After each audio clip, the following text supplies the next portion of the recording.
In today's video, I'm going to show you how to add a picture layout in PowerPoint in just a few simple steps. This is a really useful trick when you want to build a clean, professional slide with space for both text and images, whether you're making a presentation for school, work, business, or content creation. If this video helps you, make sure to hit like and subscribe for more easy PowerPoint tutorials. Alright, let's jump right in. First, open PowerPoint and go to the slide where you want to add your picture layout. Once you're on the correct slide, look at the top ribbon and click the Home tab. The Home tab contains the basic slide tools you'll need for formatting and layout changes.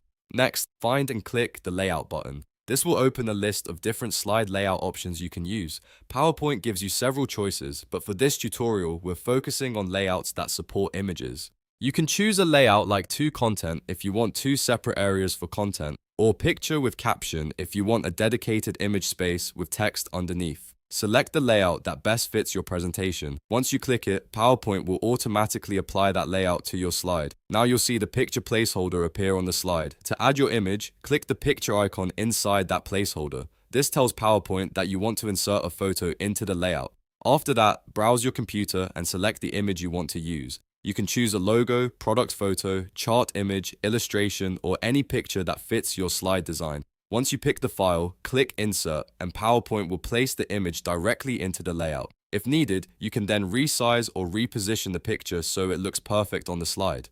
And just like that, your picture layout is applied in PowerPoint. This is one of the fastest ways to make your slides look more polished without having to manually build every section from scratch. It also helps keep your presentation consistent and visually organized. If this tutorial was helpful, don't forget to like the video, subscribe to the channel, and turn on notifications so you never miss the next easy software tip. Thanks for watching, and I'll see you in the next one.